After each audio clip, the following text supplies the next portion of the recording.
Many of you like bread toast, bread butter, bread with peanut butter, or making vegetable sandwiches on daily basis. Is bread good for your health, or you have to think twice or thrice before eating a bread? Can we eat bread on daily basis, or which bread we have to use? Let's discuss in more detail.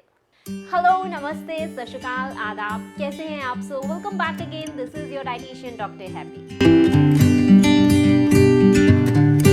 Breads में आपके carbohydrates बहुत अच्छी amount में present होते हैं, लेकिन वहीं पर अगर हम प्रोटीन, फैट्स, विटामिन्स और मिनरल्स की बात करें तो वो आपके ब्रेड में ज़्यादा अच्छी अमाउंट में प्रेजेंट नहीं होते। क्या सारे ब्रेड सेम होते हैं? नहीं, सारे ब्रेड सेम नहीं होते। Bread is one of the oldest prepared food by human. अगर आप थोड़ी सी रिसर्च करते हैं तो आपको मालूम चलेगा कि ब्रेड बनाने की शुरुआत 30,000 साल पहले यूरोप और ऑस्ट्रेलिया जैसे देशों ने कर दी थी, और उस टाइम पर bread one of the most staple food of maximum part of the world. लेकिन उसे बनाने का तरीका उस टाइम पर बहुत ही ज़्यादा अलग था। आप सभी को मालूम है कि ब्रेड स्टार्च से बनता है, और स्टार्च एक कॉम्प्लेक्स कार्बोहाइड्रेट है जो स्पेसिफिकली प्लांट्स में ही पाया जाता है।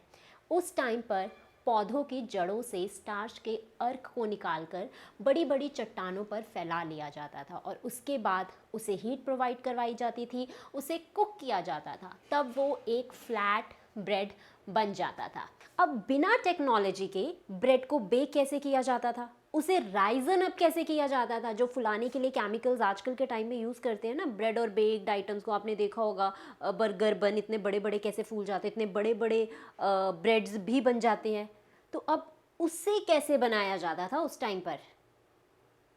स्टार्च को पानी के साथ मिलाकर बड़ी बड़ी चट्टानों पर फैला लिया जाता था, और उसके बाद इसे धूप से, नेचुरल सनलाइट से कुछ समय तक सेका जाता था, और जब ये थोड़ा सा पक जाता था, ये बेक हो जाता था, उस टाइम पर उस ब्रेड को, उस फ्लैट ब्रेड को आग की राख के ऊपर रखकर फर्दर बेक किया जाता था। तब इसका प्रोसेस कंप्लीट हो जाता था, और इसे फुलाने के लिए नेचुरल ईस्ट को, जिसे हम हिंदी में खमीर जीव भी बोलते हैं, उसका इस्तेमाल किया जाता था।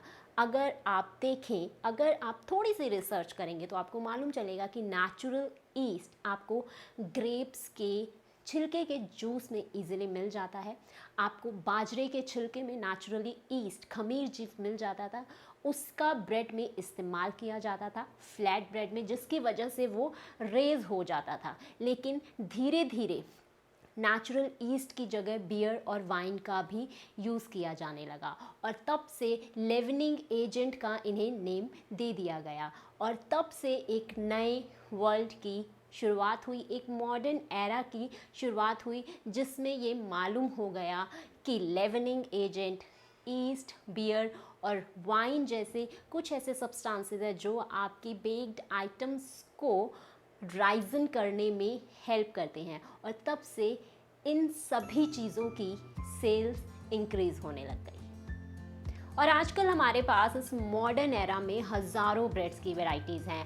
वाइट ब्रेड, ब्राउन ब्रेड, राई ब्रेड, रागी ब्रेड, होल व्हीट ब्रेड, आटा ब्रेड, और multigrain bread, ginger garlic bread, इलायची फ्लेवर में, चोको फ्लेवर में बहुत सारी आपको ब्रेड्स देखने को मिल जाएंगे। लेकिन इन सभी ब्रेड्स को बनाने का तरीका ऑलमोस्ट सेम ही है।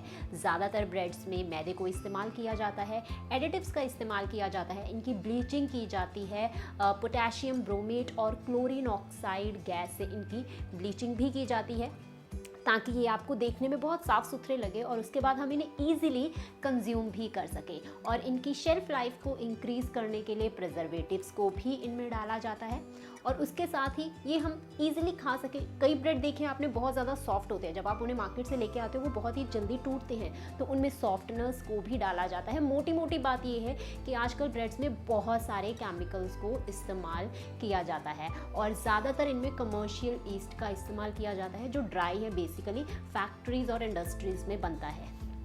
और जो आपको ब्राउन ब्रेड दिखता है, जो आप सोचते हैं कि बहुत ज़्यादा हेल्दी होता है, उसमें और दूसरे ब्रेड्स में यही फ़र्क होता है, जो ब्रेड ब्राउन नहीं होता है।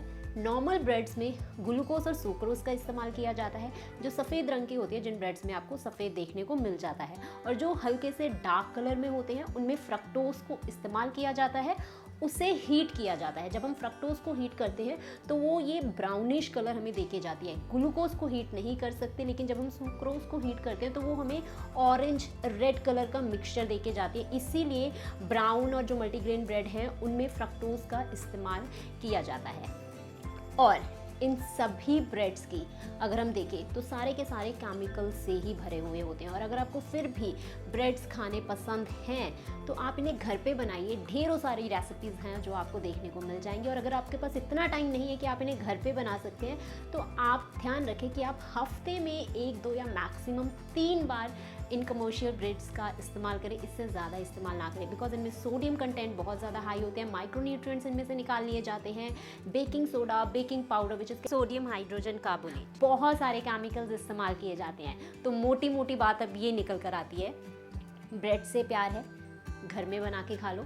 या फिर जो देसी सी एक टूटी सी शॉप होती है ना बेकरी की, जिसमें मोटे से अंकल बैठे होते हैं, वहाँ पर जाओ और ब्रेड लेकर आओ, क्योंकि उनके पास इतने सारे केमिकल्स नहीं होते उस ब्रेड को बनाने के लिए जितने हमारे बड़े बड़े शोरूम्स, बड़े बड़े मॉल्स और बड़ी बड़ी शॉप्स में रखे हुए ब्रेड के पैकेट पर हमें मिलते हैं। लेकिन फिर भी मैं आपको इंसिस्ट करूंगी कि आपको ब्रेड्स को अपनी स्टैपल डाइट नहीं रखना है, बिकॉज ये हमारे कल्चर में से नहीं है। हमारे कल्चर का हिस्सा है रोटी, दाल, चावल, सब्जी, तो हमें अपने कल्चर में वही रखना है। आप इन आइटम्स को इंक्लूड ज़रूर कर सकते हैं, लेकिन आप टोटली इनके ऊपर डिपेंड नहीं रह सकते।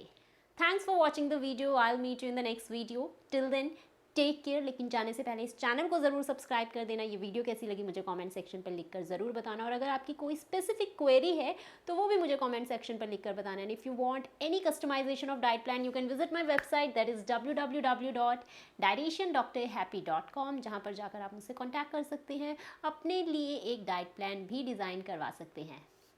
I'll meet you in the next video. Till then, take care. Bye-bye.